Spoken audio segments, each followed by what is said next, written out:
안녕하세요. 오늘 정신분석의 뜰 시간입니다. 오늘은 락강 스터디 시간으로서 락강의 명제에 대해서 오늘 좀 설명을 드리고자 합니다. 오늘 설명드릴 락강의 명제는 향유는 없다. 그것과 향유는 모든 곳에 존재한다.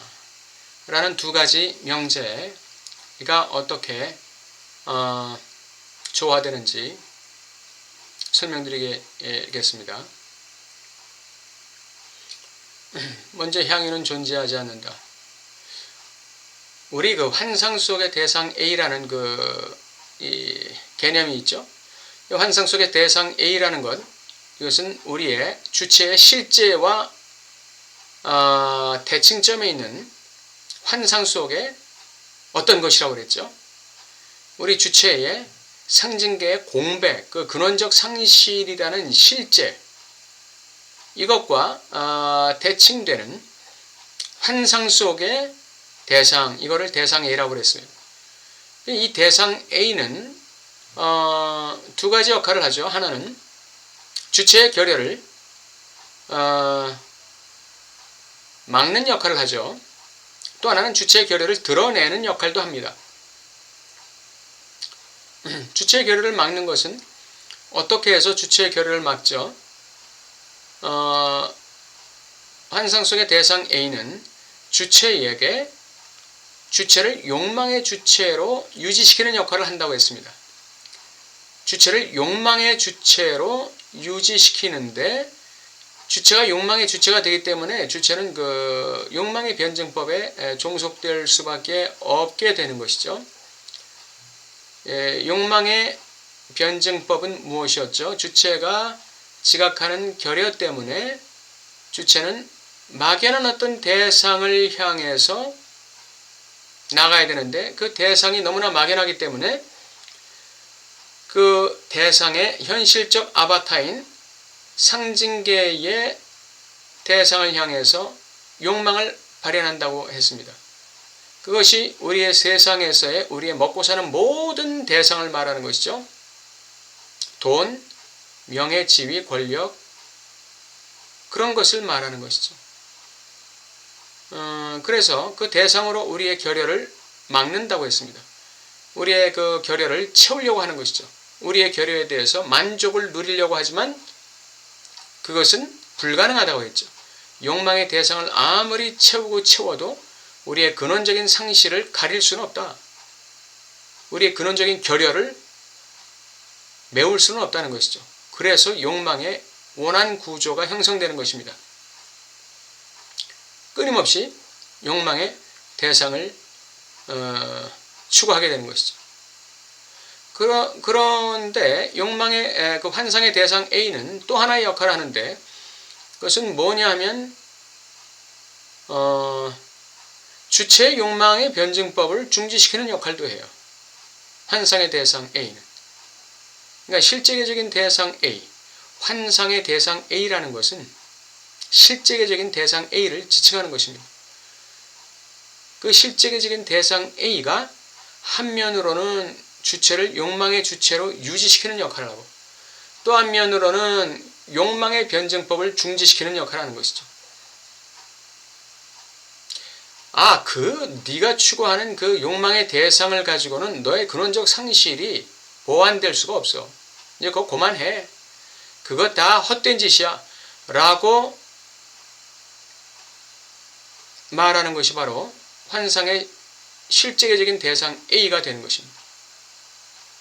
그래서 주체는 한면으로는 욕망의 변증법을 따라서 욕망의 원한 구조 속에 살아가지만 또 한면으로는 자신의 그 근원적 상실의 대상을 추구하게 되는 거예요. 그게 이제 어떻게 나타나느냐? 한면으로는 세상 현실 세계 속에서 내가 추구하는 돈, 내가 추구하는 사회적 지위, 명예 이거를 추구하지만 또 한면으로는 사실 이게 아닌데 내가 진짜 추구하는 거는 이게 아닌데 하는 이 회의가 있다는 거예요. 그 회의가 우리로 하여금 어떤 그 강박적인 자동 반복적인 강박적인 반복을 삶 속에서 돌리게 만드는 것입니다. 그것은 대상을 지향하는 반복 강박이 아니에요. 어떤 대상을 목표로 하는 반복 강박이 아니에요.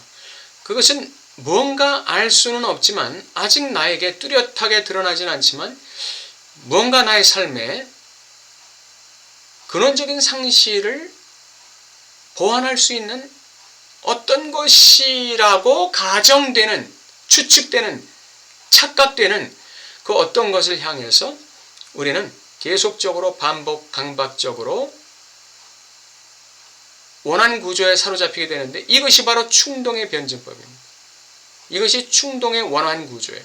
그러니까 우리 인간 주체는 한쪽 면으로는 현실계 속에서 상징계 속에서 욕망의 대상을 목표로 해서 나아가는 욕망의 변증법을 원한 구조 속에 돌리기도 하고 또 한면으로는 충동의 변증법 속에서 충동의 원한 구조 속에 사로잡히게 되는데 둘의 차이는 뭐냐면 욕망의 변증법을 통해서 우리가 나아가는 것은 구체적인 대상이 있어요. 현실계 속에서 구체적인 대상이 있어요. 그러나 충동의 변증법을 통해서 나아가는 우리의 강박적인 반복 속에는 대상의 목표가 아니라는 것입니다. 충동의 변증법은 대상의 목표가 아니에요. 대상을 잡으려고 원한 구조 속에 사로잡혀서 반복적으로 강박적으로 돌아가는 그 활동 자체, 이게 목표가 되는 거죠. 대상의 목표가 아니에요. 구체적인 대상이 없어요. 내가 돌아가는 그 행위 자체가 나의 목표가 되는 것입니다. 그것이 충동입니다. 그럼 왜 그 쓸데없는 짓을 하느냐? 왜 아무 소득도 없고 아무 대상을 소유할 수도 없는 그 충동의 원한 구조에 왜 사로잡히느냐? 거기에 잉여 향유가 있기 때문에 그렇다는 것입니다. 그렇기 때문에 락강의 명제, 즉 인간은 주체에게는 향유가 없다는 명제와 주체는 도처에 있다. 어느 곳에나 향유가 있다는 이 명제가 만나는 곳이 바로 이 충동에서 만나는 것입니다. 충동은 이 실제계에 속한 대상 A를 지향하는데 그 대상 A는 불가능한 금지의 영역이기 때문에 결코 도달할 수가 없는 거예요. 목숨을 내놔야 도달할 수가 있는 것이죠.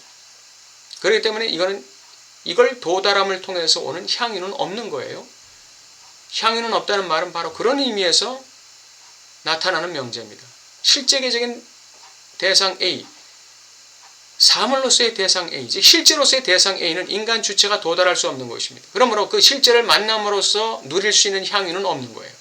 그렇지만 그 실제를 만나지 못하지만 그 실제 주변을 끊임없이 강박적으로 돌아가는 과정 속에서 주체는 잉여 향유를 누린다는 것이죠.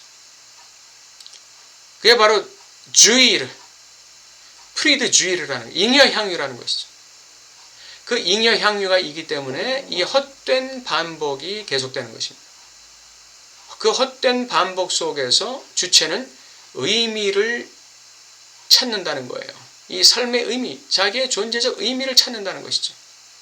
이것이 잉여 향유입니다. 락강은 그렇게 말하고 있죠. 그 반복 강박적으로 돌아가는 그 삶 속에서 주체가 지불하는 대가, 그것이 그 고통의 대가, 그것이 향유다. 이렇게 얘기하는 것이죠. 여러분의 삶 속에서 무언가를 향해서 강박적으로 반복하고 있는 일이 있습니까? 소득도 없는데, 눈에 나타나는 무슨 어떤 가시적인 성과도 없는데, 여러분이 강박적으로 돌리고 있는 어떤 창조적인 행위가 있습니까? 그것이 바로 충동이라는 것입니다. 락강은 욕망의 주체에서 말년에 가면 충동의 주체로 나가게 되죠. 강박적으로 자신의 삶을 돌리는 어떤 창조적 행위, 그게 책을 읽는 것이 됐든 운동하는 것이 됐든 무엇이 됐든지 큰 소득이 있든지 없든지 그거 상관하지 않고 내게 어떤 성취와 소유가 생기는 것과 아무 상관없이 그 반복적으로 나의 삶을 돌려가는 창조적 행위, 그 생산적 행위 자체, 그것이 충동입니다. 여러분과 나는 이 충동으로 나가야 할 줄 압니다. 예. 그 충동으로 나가는 것이 존재의 의미를 찾는 행위고 존재의 의미를 통한 향유를 누리는 삶이기 때문에 이게 중요한 것입니다. 소유에서 오는 향유가 아니라 존재의 의미에서 오는 향유. 이것이 존재를 주체로 만드는 것입니다. 이게 낙관적 주체예요. 여러분과 제가 이런 쪽에서 좀 더 자신의 삶을 돌아볼 수 있길 바랍니다. 감사합니다.